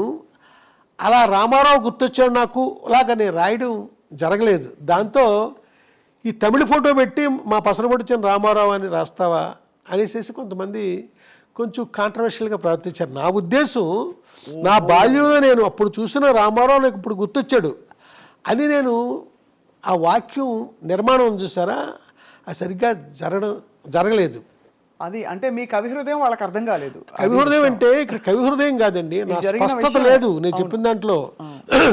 ఇది ఆనాడు నాకు ఆ రామారావు గుర్తొచ్చాడు ఇతను చూశాక అంటే పాపం ఎవరో మాట్లాడరు. అవునవును, నేను రాసిన దాంట్లో ఆ స్పష్టత లేకపోవడం వల్ల జనం నన్ను అపార్థం చేసుకున్నారు. ఈ ఫేస్బుక్ సాధ్యమైనంతగా నేను కరెక్ట్గా అన్వయించేలాగే నేను చెప్తానండి. శుభోదయం ఏది పెట్టనియండి, నా జీవితానికి అది అన్వయించినప్పుడే నేను దాన్ని తీసుకుంటాను తప్ప పొరపాటుని లేదా పలానా స్వప్న లైఫ్లో ఇలాగా అది కూడా నేను చెప్తాను, పలానా రామారావు రాజుబాబు అలాగా అని చెప్తానండి. ఇక్కడ మట్టికి అలా జరిగింది. వివరణ ఇవ్వకపోవడం, వివరణ ఇవ్వలేదు, తప్ప ఇంకేం కాదు. ఎప్పుడంటే ఇంత వయసులోనండి, చిన్నప్పుడు ఇదంతా జరిగింది. గొప్ప జ్ఞాపకాలంటే మీకు చాలా ఇష్టం కదా సార్? జ్ఞాపకాలంటే ఆకుపచ్చని జ్ఞాపకాలు, పొలమారిన జ్ఞాపకాలు, ఇలాగ జ్ఞాపకాలు మీద చాలా ఉన్నాయండి. ఇంకా రాయాల్సినవి కూడా ఉన్నాయి. మాట్లాడే జ్ఞాపకాలు ఇవన్నీ రాశాను కదా, ఇంకా రాయాల్సినవి ఉన్నాయండి. పోట్లాడే జ్ఞాపకాలు, పరిగెట్టే జ్ఞాపకాలు, నడిపించే జ్ఞాపకాలు, ఇలాగా ఎన్నైనా రాయొచ్చండి. ఎప్పుడు వర్తమానం నాకు బాగోదు, అది జ్ఞాపకం అయినప్పుడే బాగుంటుంది. ఏంటో నాకు తెలియదండి. అది మీ కళాత్మకత సార్. సార్ కానీ ఇందాక అడిగిన ప్రశ్నకి మీరు మళ్ళీ సున్నితంగా అడుగుతున్నా సమాధానం ఏంటంటే, ఏదైనా మనకి ఇష్టమైన వ్యక్తి కానీ సినిమా కానీ ఏదైనా, ముఖ్యంగా వ్యక్తి అయితే అందులో మన మనసుతో ఇష్టపడిన వ్యక్తి అయితే మన చుట్టూ లేకపోతే మనం కొంత అలజడికి లోనవుతాం. ఆ అలజడిని మీరు ఎలా సమాధాన పరుచుకున్నారు? ఇప్పుడు ఉండకపోవచ్చు కానీ ఎప్పటికే వాళ్ళే అని చెప్పారు కాబట్టి సున్నితంగా అడుగుతున్నాను. ఇది ఇప్పుడు ఏమీ లేదండి, ఒక ఒక ఒక ఎన్నో ఏళ్ల క్రితం మ్యాటర్ ఇది. ఇవాళ ఇంకా మామూలు కండిషన్లోనే మామూలుగానే ఉన్నా, కానీ ఎప్పుడు జ్ఞాపకం బాగుంటుంది కదా నాకు. మరి అదే ఆ జ్ఞాపకమే బాగుంటుంది. అలా అంతే అంతే. ఇది బాగుంది. మళ్ళా ఆ గతం నిజం కావాలి అని కూడా నేను ఇప్పుడు కోరుకోను, ఎందుకంటే అవ్వదు కాబట్టి. సార్ వంశీ గారి విజయంలో రాజా సార్ పాటలు ఎంత ముఖ్యమో, రాజా సార్ ప్రయాణంలో వంశీ గారి సినిమాలు కొన్ని మైలు రాళ్ళని చెప్పచ్చు. ఇళయరాజా గారితో మీ మొట్టమొదటి పరిచయం, అనుబంధం, ఆ పరిచయం అనుబంధంగా మారడం ఎలా జరిగింది సార్? ఇది ఒక కథలా చెప్పాలేమో, చెప్పంటారా? చెప్పండి. సితార్ సినిమాలో డైలాగ్ చాలా తక్కువ ఉంటుందండి, సైలెన్స్ ఎక్కువ. అది సైలెన్స్ ఉండడానికి కారణం ఏంటంటే, అది మ్యూజిక్ కోసమని నేను అలా అలా అలా సీన్లు కన్సీవ్ చేశానండి సితార్కి. రామనాయుడు గారి థియేటర్లో నేను మాట్లాడేది మద్రాసు గురించి, చెన్నై గురించి. రామనాయుడు గారి థియేటర్లో సితార డబుల్ పాజిటివ్ ప్రొజెక్షన్ వేసేవండి ఆ నైట్. సినిమా చూసారండి, ఏడు నాగేశ్వర గారి ఫ్యామిలీ మొత్తం, యూనిట్లో జనం మొత్తం అంతా దాదాపు 100-150 మంది చూశారండి. ఎక్కడా డైలాగ్ లేదు, కామెడీ లేదు, ప్రతి ఒక్కరికి కూడా విపరీతంగా బోరు కొట్టేసిందండి. నాగేశ్వరరావు గారు అయితే శంకరాభరణం లాంటి ఒక కావ్యం తీసిన నిర్మాతని పొరపాటుని కుర్రగాడికి సినిమా ఇచ్చి ఎంత తప్పు చేశాను నేను అని ఆయన అంత దారుణంగా ఫీల్ అవ్వడం జరిగింది. చాలా క్రైమ్ చేశాను నేను, ఎంత తప్పు అయింది అనేసి. అలాగా రాత్రి నాకు ఇంకా నిద్ర పట్టలేదండి. అప్పుడు స్మోక్ చేసేవాడు, తెక్కాల్చేసాను సిగరెట్లు. అప్పుడెప్పుడో, ఇప్పుడు ఏమీ లేదు, చాలా ఏళ్ళు అయింది, 25 ఏళ్ళు అయింది, 30 ఏళ్ళు అయింది మానేసి. చాలా డిప్రెషన్కి వెళ్ళిపోయానండి, ఏం చేయాలి అని. నెక్స్ట్ డే ఇళయరాజా గారు చూస్తున్నారు, ఆర్ఆర్ కోసం ముందు ఆయన చూస్తారు సినిమా. చూశాక ఇన్ఛార్జికి చెప్తారు, స్పెషల్గా ఇన్స్ట్రుమెంట్లు రావాలి అంటే 1 వేళ కాదు 3 వేళలు కావాలి ఇలాంటివి. అప్పుడు చెప్తారు 2 ఫ్లూట్లు ఇలాగే చెప్తారండి, సరోద్దు చెప్పు, షహానాయ్ పిలువు, ఇలాగా చెప్తారండి ప్రొజెక్షన్ నుంచి బయటకు వచ్చాక. ఆ మధ్యాహ్నం మళ్ళీ డి రామానాయుడు గారి స్టూడియోలోనే, అదే థియేటర్లోనే చెన్నైలో ప్రొజెక్షన్ ఇళయరాజా గారు చూస్తున్నారండి. ఆయన చూస్తున్నాయండి, సైలెన్స్ అది మామూలుగా వెళ్తుంది. ఇంటర్వ్యూలు అయ్యాక డైరెక్టర్ ఎక్కడా అన్నాడు ఆయన. అనేసరికి ఏడు నాగేశ్వరరావు గారు ఎక్కడెక్కడ ఉంటాడులేండి, ఏంటి ఇలా రాయ్యా, నా అక్కడికి ఉన్నాను మూల వచ్చి అతను పక్కన కూర్చోబెట్టుకున్నాడు నన్ను. మొత్తం సినిమా చూశాక ఎన్నాళ్ళకి నేను అద్భుతంగా పనిచేయడానికి ఒక సినిమా దొరికింది నాకు, చెప్తాను దీనిపైన రేపటి నుంచి అని కానికి వెళ్ళిపోయాడండి. ఒక్కసారి ఏదైనా బుర్ర పని చేయలేదు, నన్ను పిలిచి సరేట్లాగే చెప్తాను అన్నాక ఆ నెక్స్ట్ డే నుంచి ఒక్కొక్క రీలు ఆయన అన్నాడు కదా, నేను 70mm ఆ పెద్ద స్క్రీన్ చూస్తూనే రికార్డింగ్ చేస్తాను ఈ సినిమాకి, చిన్న స్క్రీన్ మీద చేయను అంటే ఆ 70mm థియేటర్లో డేట్లు తీసుకుని అప్పుడు అక్కడ మొదలెట్టారండి. ఒక్కొక్క రోజుని ఒక్కొక్క రీలు ఈయన ఆర్ఆర్తో నిండుతుంటే సినిమా ఎక్కడికో పోతుంది. అలాగా ఒక రోజున అన్నాడు కదా ఇళయరాజా గారు, నన్ను పిలిచి ఈ సినిమా ఫైనల్ ప్రోడక్ట్ని నువ్వు నేను పక్కనే కూర్చొని చూద్దాంరా అన్నాడు. అంటే నన్ను ఎంత ఇష్టపడ్డాడో చూడండి. అలాగా ఆ సినిమాతో ఆయనకి దగ్గర అయ్యారండి. నెక్స్ట్ ఆ సితార్ తర్వాత పూర్తి కాంట్రాస్ట్ సినిమా ఇంకోటి చేశాను, అన్వేషణ. అబ్బా, అన్వేషణ సహజంగా ఇళయరాజా గారు ఆర్ఆర్ 4/7-9 అంటే మార్నింగ్ 7 గంటల నుంచి రాత్రి 9 గంటల దాకా 4/7-9 ఆర్ఆర్ అయిపోద్దండి. ఆయన 8/7-9 చేసిన టైటిల్స్ మిగిలిపోయినాయి. అవట్లా అంత ఆర్ఆర్ ఉందండి. ఆ సినిమా చూస్తూ చేస్తున్నాడు మ్యూజిక్. ఏనాడు పక్కనే ఉంటాను కదా, ఇలాగుంది అలాగుందని ఏమీ మాట్లాడలా, అద్భుతం జరిగిపోతుంది అక్కడ తెర మీద చూస్తూ. దాని తర్వాత ఆ సినిమా హిట్టు అది మొత్తం అంతా జరిగిపోయింది అద్భుతంగా. అసలు అయిపోయిన తర్వాత నెక్స్ట్ అద్భుతమైన పాట అండి. వాళ్ళ మధ్యాహ్నం గోపెమ్మ చేతిలో గోరు ముద్ద, రాధమ్మ చేతిలో వెన్న ముద్ద అని ప్రేమించి ఆ పాట నోట్స్ ఇచ్చేసాడు, 2 to 9 నోట్స్ ఇచ్చేసాడు.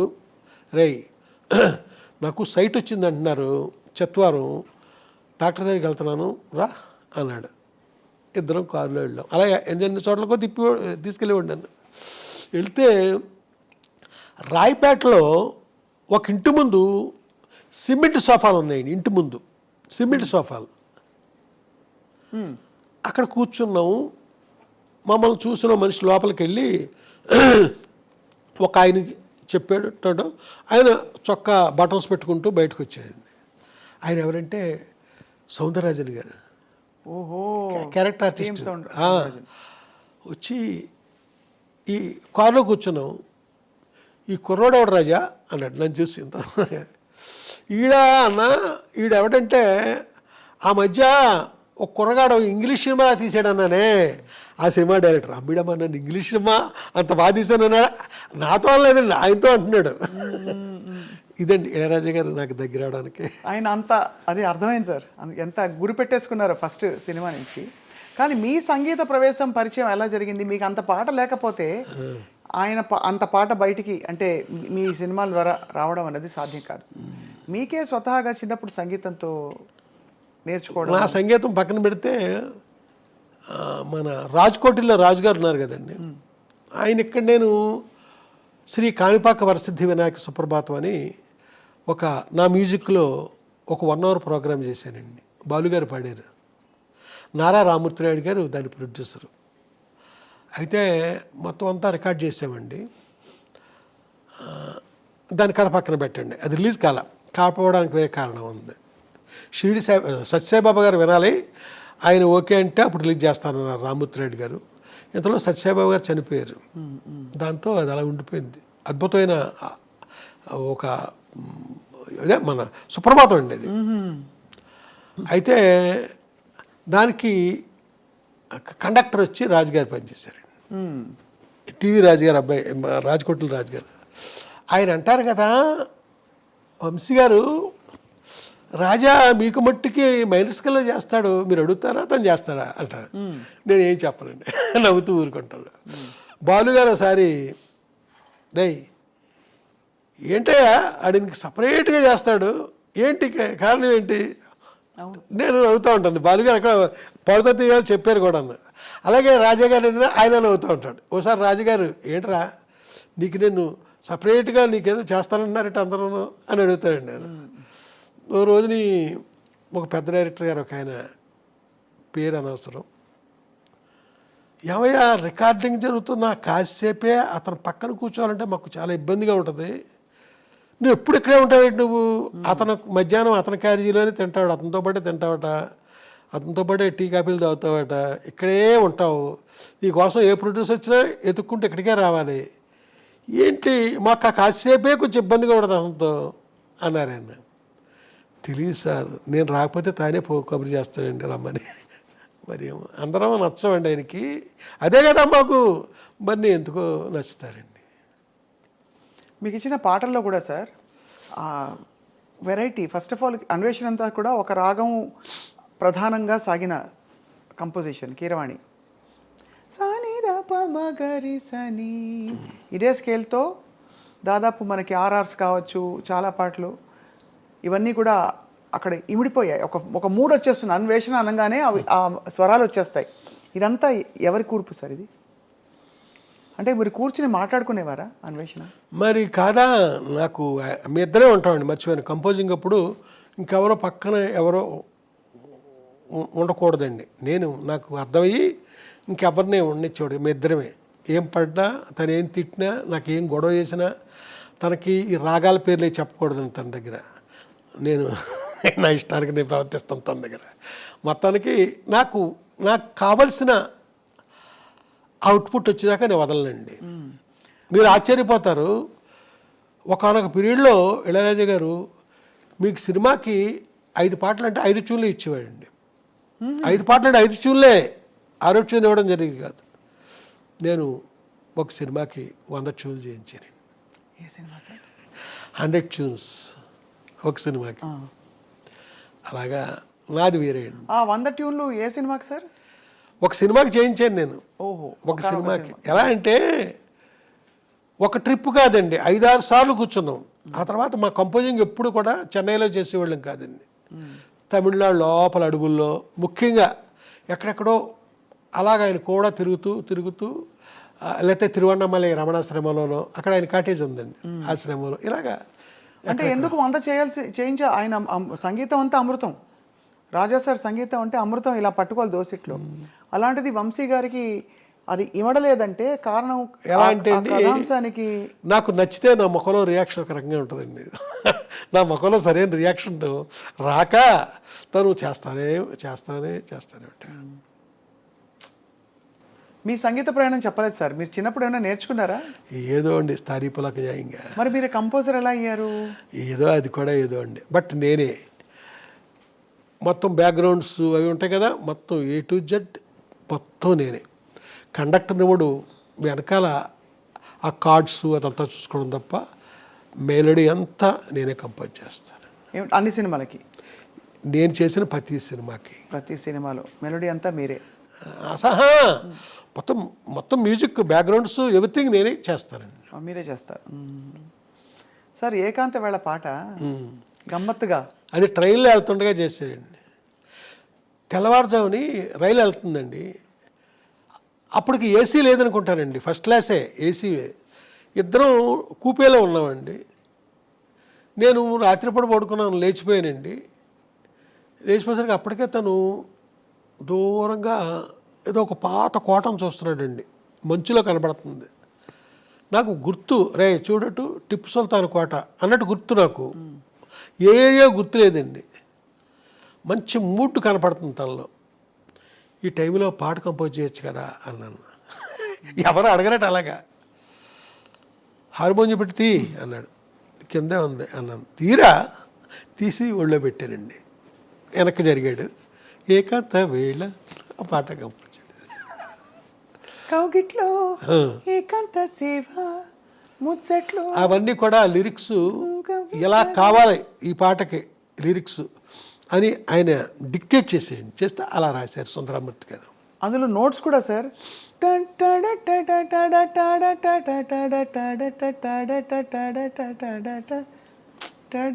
అసలు ఆ కాంబినేషన్సే అన్ని హస్వాషాలు మనసుని హత్తుకుంటాయి.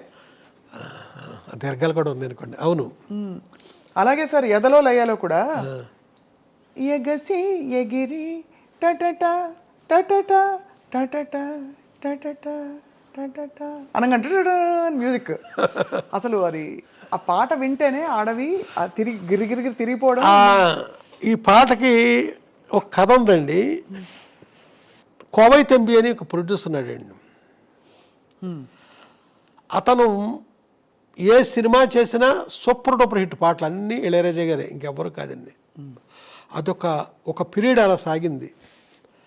ఆయన థియేటర్లోకి వచ్చాడండి. ఇది ఆర్ఆర్ జరుగుతూ ఉండగా థియేటర్లోకి వచ్చాడు. వచ్చి ఇప్పుడు మీరు పాడారే ఆ పాట వస్తుందండి స్క్రీన్ మీద. అలా ఉండిపోయాడండి. ఉండిపోయాక మధ్యాహ్నం ఇళయరాజా గారు భోజనం చేసి కూర్చుంటే లోపలికి వచ్చిన కోవై తంబి అచ్చు ఇందాక చూసిన ఆ పాటలాడే పాట ఒకటి నాకు కావాలన్నాడు.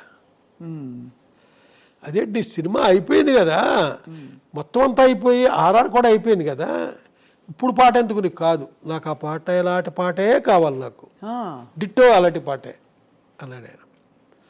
అనేసరికి రాజాగారు కూర్చుని డిట్టో అలాంటి పాటే చేశారండి. మళ్ళీ అలాంటి హారర్ బ్యాక్గ్రౌండ్స్ అక్కడ ఆ కాంట్రాస్ట్ బ్యాక్గ్రౌండ్స్ ఉన్నాయి కదా, అవే అప్పుడే పాట ఆ ఫీల్ వచ్చింది. అది 3 బిట్లుగా చేసామండి ఆ రోజుల్లో. 3 బిట్లుగా రికార్డ్ చేసాం. తర్వాత 8లో జాయిన్ చేసామండి. ఇప్పుడు ఆ డిజిటలైజ్ అవ్వలేదు కదా, అప్పుడు బాస్ టైప్ మీద కదండి రికార్డ్ చేసింది. ఆ పాట మొత్తం రెడీ అయిన తర్వాత ఆ డైరెక్టర్ని పిలిచి, అతను ఇప్పుడు చేస్తున్న సినిమా డైరెక్టర్ని, ఈ పాట సినిమాలో పెట్టన్నాడు. సార్ మన సినిమాలో ఈ పాట ఎలా మ్యాచ్ అవుద్దండి, మన సినిమా వేరే, ఈ పాట వేరే, అనవసరం, హీరోయిన్ ఇమాజినేషన్గా అనుకుని పెట్టచ్చు కదా సార్, అది మనకు సందర్భం లేదు సార్ అని ఆ డైరెక్టర్ అంటుంటే టాట్ కుదరదని పెట్టించండి. వంశీ గారు ఒక ట్యూన్ అంటాను, మీకు ఏం గుర్తొస్తుంది చెప్పాలని మా విజ్ఞప్తి.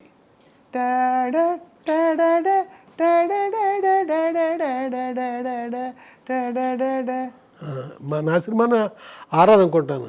ఆర్ఆర్ ప్లస్ ఇదే రాగంతో కూడిన ఆర్ఆర్ ఉంది, నథింగ్ బట్ విండ్. ఇవన్నీ రాజా సార్. నథింగ్ బట్ విండ్ అంటే గుర్తొచ్చింది, దానికి ఎల్పి రికార్డ్ కవర్ నేనే చేశాను డిజైన్. నథింగ్ బట్ విండ్, దానికంటే ముందు హౌ టు నేమ్ ఇట్, ఈ రెండు కూడా నేనే చేశాను. ఆ తర్వాత ఇంకొక ఎల్పి రికార్డు కోసం రికార్డ్ చేశారు, ఆ హార్మోనీ సరిగ్గా లేక క్యాన్సిల్ చేసాడు ఆయన. దాని పేరు మర్చిపోయాను, ఈ ఇంటర్వ్యూ అయ్యేలో మనకు గుర్తొస్తే చెప్తాను. నేను ఫాలో మీ అనుకుంటాను దాని పేరు, ఫాలో మీ. సార్ ఈ 2 ఆల్బమ్స్ బాగా మంచి క్రేజ్ వచ్చినా కూడా అనుకున్నంత స్థాయిలో రాలేదండి. ఎందుకు సార్, కారణం ఏంటంటారు? ఇప్పుడు వేరే కంట్రీస్కి అక్కడికి వెళ్ళేసరికి ఆ రేంజ్కి లేవు. అదండి.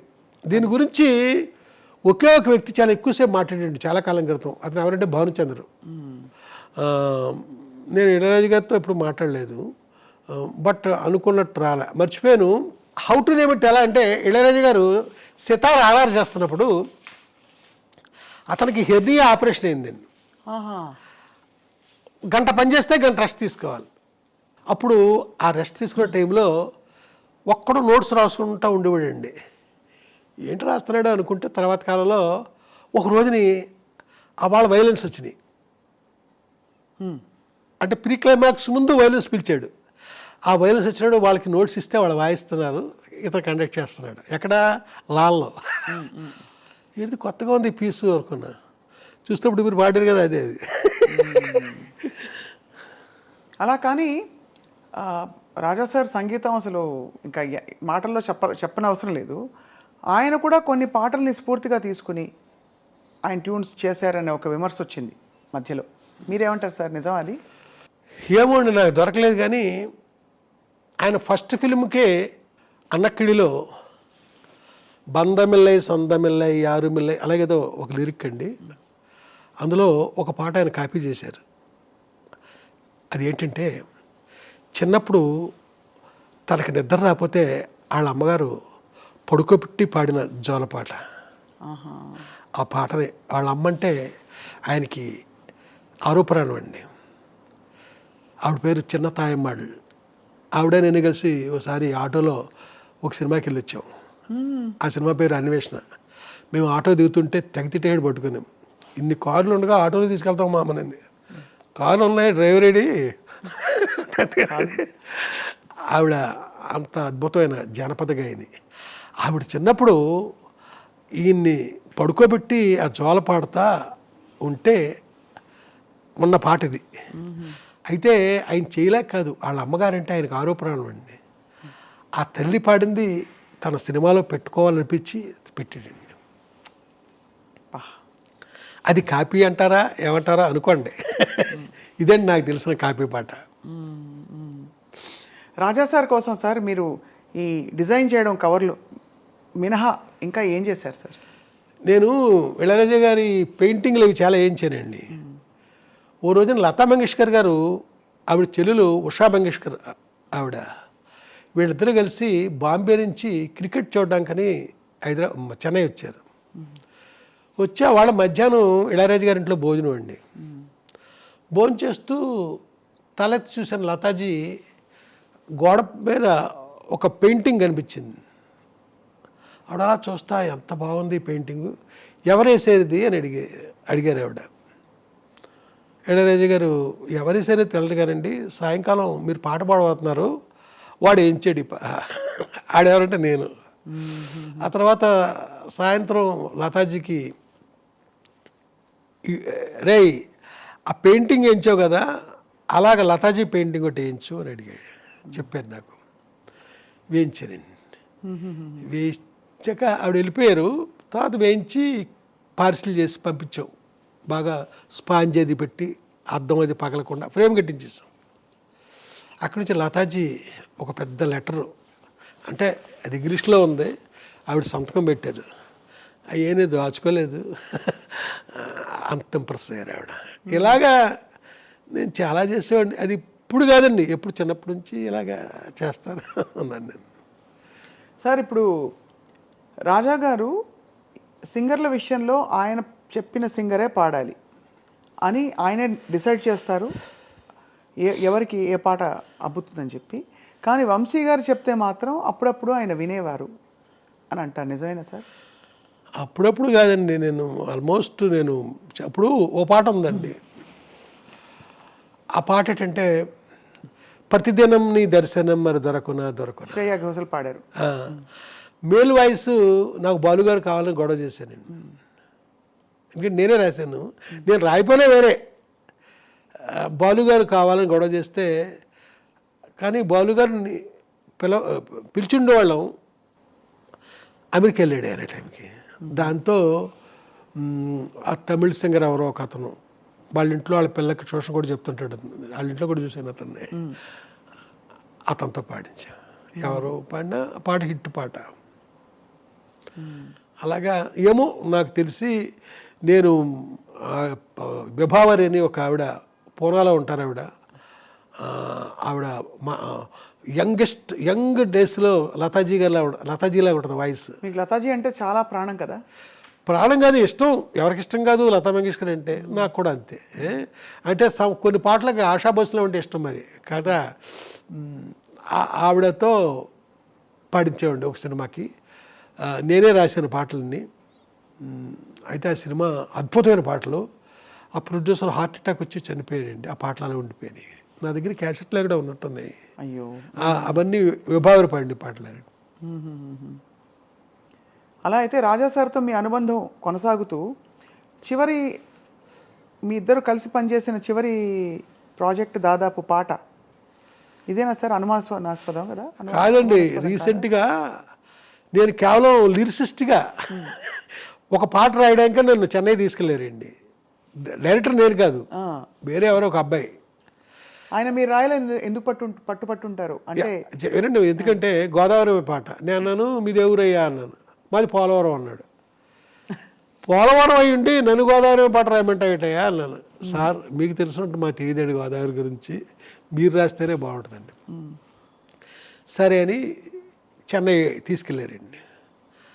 అక్కడికి వెళ్ళాక అన్నాడు, సార్ మీ సినిమాల్లో డ్యూయట్ మీరు చేయించి పెట్టాలి సార్ ఆయనతో అన్నాడు. ఏమైనా నువ్వు డైరెక్టర్ అయ్యిండి నేను చేయించడం ఏంటి అంటే, కాదని మీరు చేయించండి. సరే అయితే నువ్వు రావద్దు అక్కడికి, నేను కూర్చుంటాను రాజా గారితో నా టేస్ట్కి తగ్గట్టు డ్యూయట్ చేశానండి. చేస్తే రాజా గారు ఈ పాట నువ్వు రాయిరా అన్నాడు. ఆ 2 పాటలు నేను రాశానండి. మీకు వినిపిస్తాను, ఇప్పుడే వినిపిస్తాను, బాగుంటాయి. ఇప్పుడు అప్పుడు కలుసుకున్నప్పుడు ఒకేలా ఉంటుందా మీ అనుబంధం? అనుబంధం అంటే ఎప్పుడులాగా ఉంటాడు నాతో, ఏం తేడా ఉండదండి. ఇప్పుడులాగే నాతో. మీకు బాగా నచ్చిన పాట ఆయన పాటల్లో? మీ పాటలు అయి ఉండొచ్చు, వేరే పాట అయి ఉండొచ్చు, ఏదైనా అయి ఉండొచ్చు. నాకు నచ్చింది పుది వార్పుగళ్ళు అనే సినిమాలో ధర్మవతి అనుకుంటాను రాగం. తందన నందన తాళం వరం పొదు రాగం వరం పళే భావం వరం మది చందన మల్లిగే వాసన వరం. తెలుగులో కూడా ఉందండి ఇది. అది కొత్త జీవితాలు ఏదో సినిమా. ఈ హాసిని యాక్ట్ చేసింది. ఒక్కసారి మీ గొంతులో వినాను. నా గొంతులో కాదు, మీరే పాడండి కావాలంటే. చెప్తే మేము అనుకుంటాం సార్. నేను పాడాను, నేను సినిమాలో పాడేసి అందుకే 2 సినిమాలో పాటలు పాడాను, దాని గురించి కాదండి. అది మీకు వినిపిస్తాను. ఆ పాట నాకు ఇష్టం. ఇంకా అలా అంటే కోకొల్లండి. ఇళయరాజాకి లైఫ్లో అద్భుతంగా ఆయన చేసిన పాటల్లో ఒక లిస్ట్ తీస్తే అండి, మాటే మంత్రము మనసే బంధము మంచి పాట. ఏం పాట? సీతాకోక. అలాగే కీరవాణి గారికి, ప్రొడ్యూసర్ మురారి గారికి, ఇలాంటి కొందరికి చాలా ఇష్టమైన పాట ఆవేశమంతా ఆలాపనేలే. ఆలాపన సినిమాలో. అవును, అది ఒకటి చాలా అంతే కదా. అది ఎలా అంటే ఆ పాట కంపోజింగ్ చేసింది మధురైలో హోటల్ తమిళనాడు అని ఒక టూరిజం వాళ్ళది హోటల్ ఉంది. ఆ హోటల్ వెనకాల వేప చెట్టు కింద పొద్దునే కూర్చున్నాం ఇద్దరం, ఎదురు కూడా హార్మోనియం.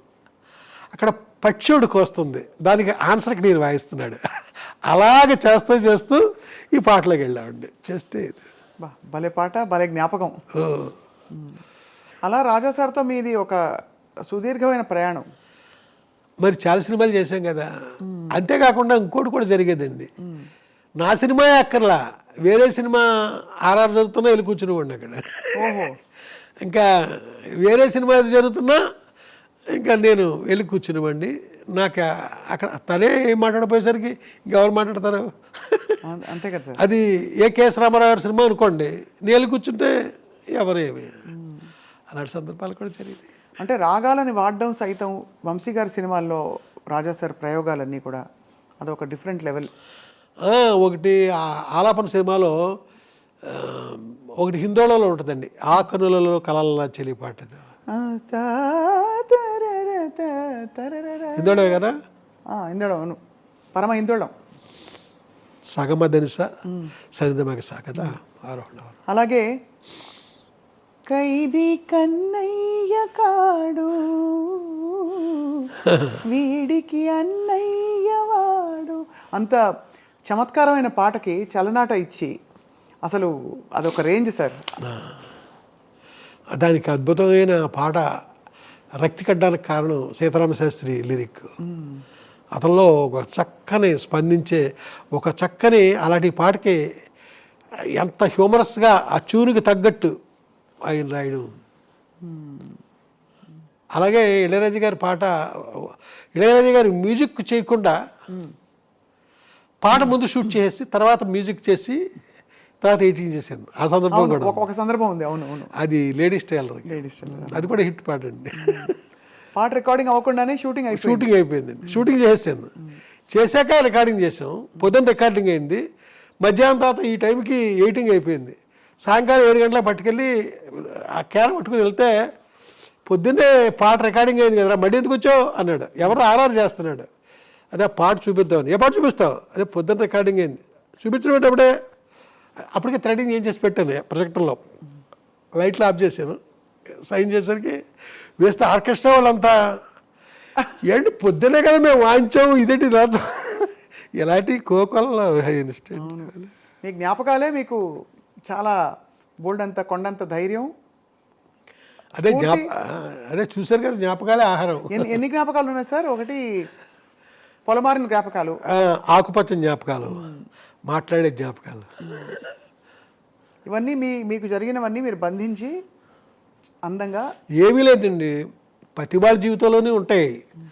మనకు కొంచెం పేపర్లో పెట్టడం వచ్చు కాబట్టి అది పుస్తక రూపంలో వచ్చింది, కొందరికేమో రాలేదు. అంతే. మీకెన్ని ఉంటాయి? బోల్డ్. అలాగే ఉంటాయి సార్. కానీ జ్ఞాపకాల గురించి మీకు జ్ఞాపకాలు ఎంత ఆనందమో నాకు జ్ఞాపకాలు ఎంత బరువు సార్. ఎందుకంటే జ్ఞాపకాల్లో మేము వర్తమానం మర్చిపోతామని ఒక దిగులు. నేను మొత్తాన్ని మర్చిపోవడం నాకు ఇష్టం. ఓ అది మీకు అది బాగుంది సార్. సార్ రమణ ఆశ్రమంలో మహర్షుల వారితో మీ అనుబంధం, ఎందుకంటే రాజా సార్ కూడా రమణ మహర్షి గారి పాటలు ఆయన చేయించినా కూడా పాడించిన స్టేజ్ మీద ఒక పాటతో మొదలు పెడతారు ఆయన పాట కచేరీలన్నీ కూడా. జననీ జననీ జనని జగం నీవే జగత్కారణియే తరర కళ్యాణ రాగం. అవునండి.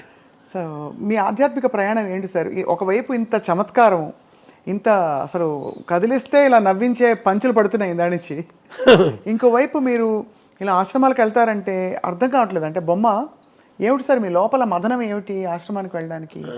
ఏమిలే, పైకి ఎలా ఉంటానో లోపల వేరే విధంగా ఉంటాను.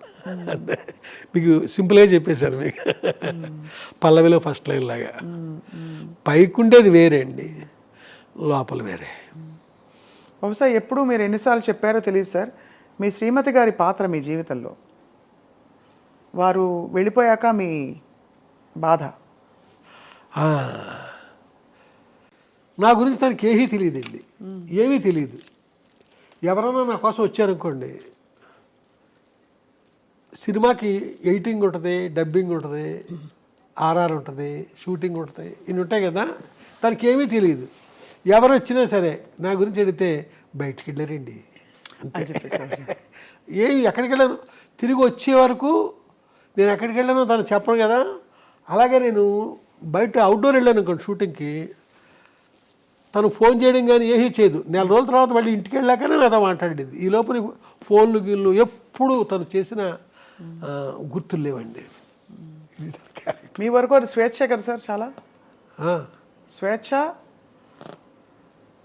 అంటే ఒకలా చూస్తే మీకు బోల్డ్ అంతా, మీరు చాలా మందిని కలుస్తారు, బోల్డ్ పనులు ఉంటాయని. మీ పిల్లలు సార్ మీ బాణీలోకి మీ లేదండి. మా పిల్లల్ని వాళ్ళ అమ్మ ఏం చేసిందంటే, తనలాగే నాన్నగదిలోకి వెళ్ళకండి, ఎప్పుడు ఏదో పని చేసుకుంటూ ఉంటారు, ఇలాగా వాళ్ళు అలాగే అలవాటు చేసింది. వాళ్ళు వాళ్ళ అమ్మలాగే ప్రవర్తిస్తారు. నా సినిమా ఇండస్ట్రీతో సంబంధాలు లేవు అసలు అది. మరి వంశీ గారు ప్రపంచంలో ఇప్పుడు ఎవరున్నారు? ఎవరు లేరండి, ఎవరు లేరు. అంటే భౌతికంగా ఒక వ్యక్తిగా కాకపోయినా మీకు స్ఫూర్తి, రోజు పొద్దున్న లేస్తే ఇవాళ ఏమిటి నా పని, ఇవాళ ఏం చేయాలి అనే ప్రశ్నకి మీరు ఏం సమాధానం చెప్పుకుంటారు? ఇంక ఏం చేశాను నాకు నేనేనండి.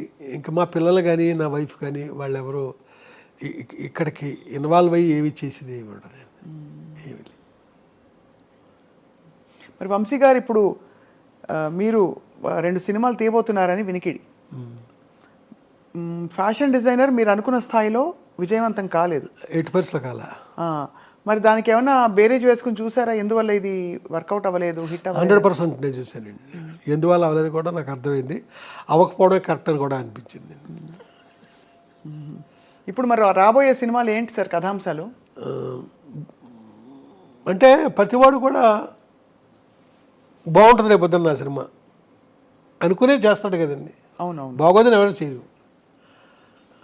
రేపు సినిమా డెఫినెట్గా బాగుంటుంది అనే నమ్మకంతోనే నేను మొదలుతున్నాను. ఈ సినిమాలో ఎవరు సార్ తారాగణం? ఎలాంటి కళ్ళు కనిపిస్తాయి? అక్కడ దాకా రాలేదండి, ఆ కథ జరుగుతూ ఉందండి. తెలిసిన మొహాలు ఉంటారని ఆశిస్తున్నాం. తెలియని వాళ్ళు, తెలిసిన ముఖాలు ఏవో మరీ స్టార్స్ అలాంటి వాళ్ళు ఉండరు, ఈ పాపులర్ కమెడియన్స్ వాళ్ళు ఉండరు నా సినిమాలోనే. తర్వాత వాళ్ళు పాపులర్ వచ్చేది వేరే సంగతి, ఉండరు. ఒక మోస్తరు మనుషులతోనే వెళ్తుంది. ఇప్పుడు ఏపీలో విడుదల ఉంది, ఎవరున్నారు? అవును వాళ్ళు దృష్టిపడ్డారు ఉంది, ఎవరున్నారు? గోపిక గోదావరి ఉంది, ఎవరున్నారు? అలాగే నాకు ఆర్టిస్టులే వాళ్ళు, బట్ పాపులర్ పీపుల్ ఉండరండి. అలాంటి వాళ్ళతోనే నాకు సినిమా పండుద్ది, లేదా ఫ్లాప్ అవుద్ది. వంశీ గారు మీరు మంచి భోజన ప్రియులు, మరి మీకు ఇష్టమైన భోజనాలు ఎలాంటి ఆహార పదార్థాలు? అన్నీనండి, ఇక్కడ నేనే చేస్తాను. మీకు వంట బాగా వచ్చైతే? పర్లేదండి, నేను చేసే వంటలు పట్టుకెళ్ళడానికి ఆడవాళ్ళే వస్తుంటారండి. అవునా?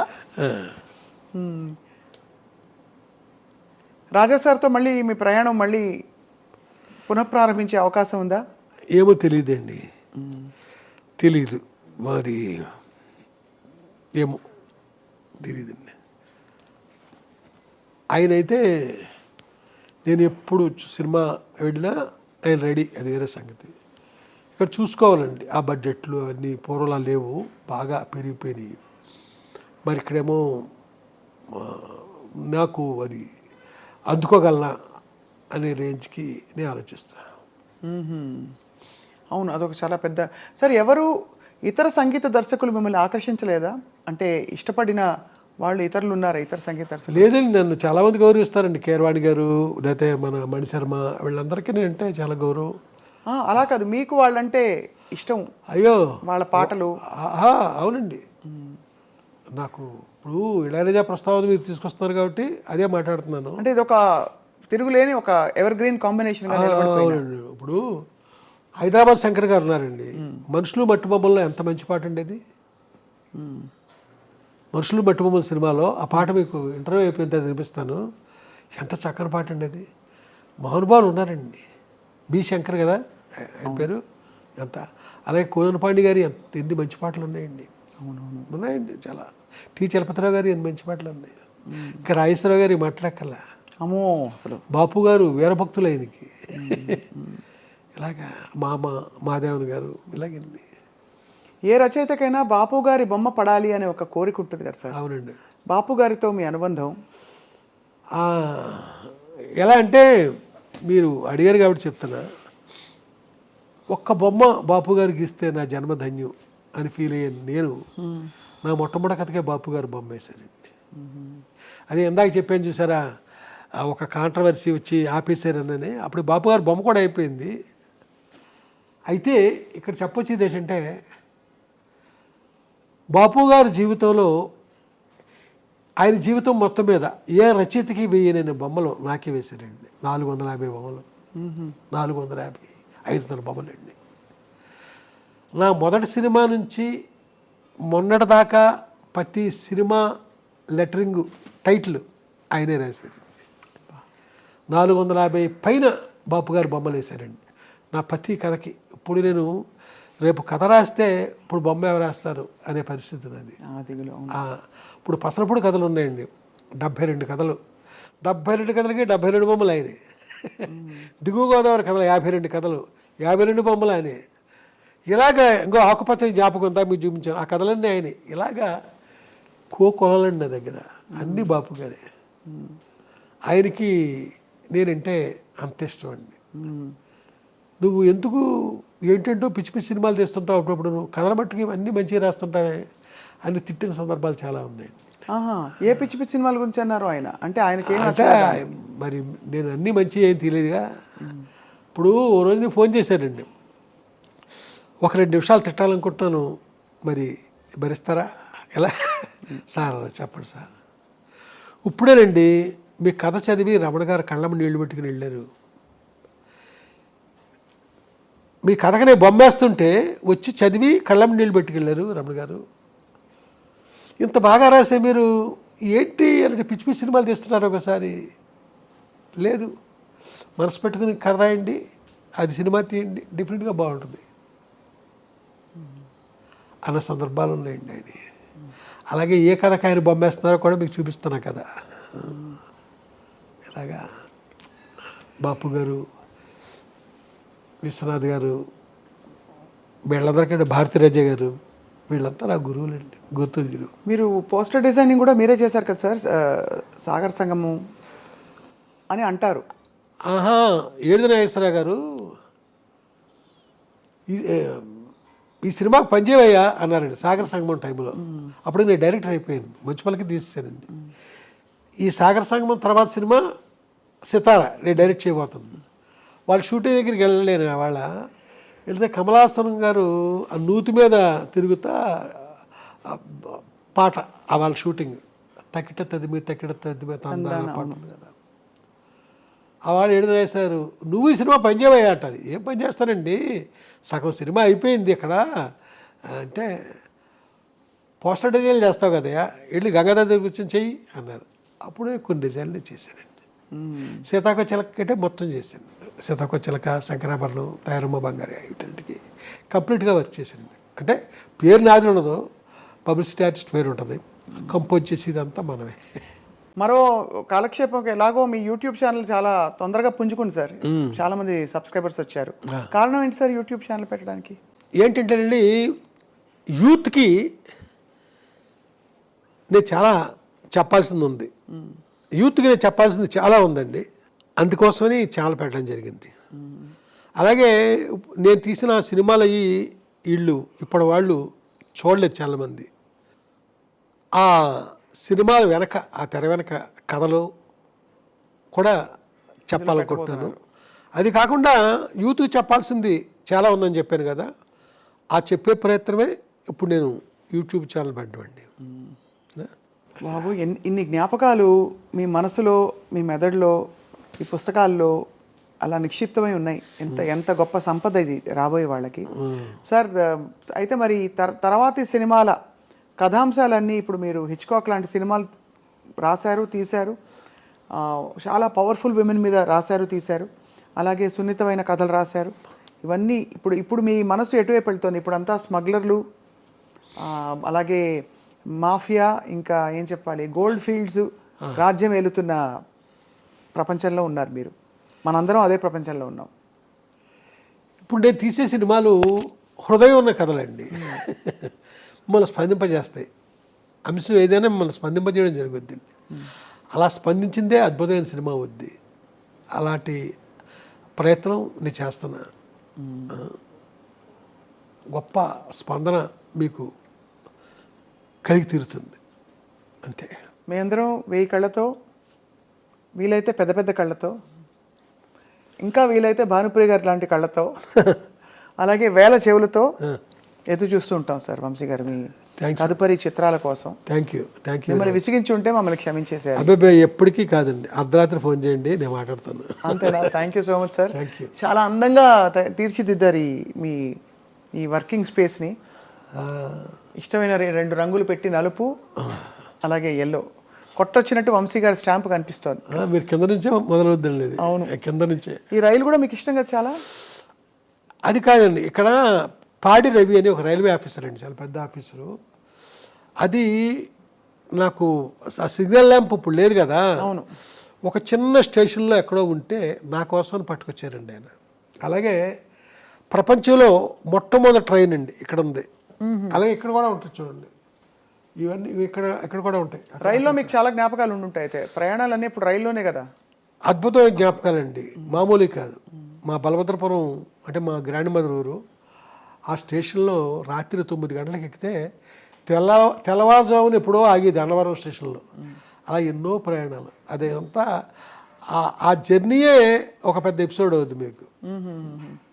మళ్ళీ మిమ్మల్ని వచ్చి ఒకసారి పలకరించి రైల్లో కథలని చెప్పి, రైల్లో జ్ఞాపకాల గురించి మీ చేత బోల్డ్ విషయాలు చెప్పించుకుని వినాలి సార్. తప్పకుండానండి. నేను మామూలుగా కాదు, మీరు రెప్పారపకుండా అంత గొప్పగా నన్నే చూస్తూ ఆ కథలు వింటారు మీరు. అలాంటి కథలు నా దగ్గర ఉన్నాయి. ధన్యవాదాలు సార్. నమస్కారం. నమస్తే.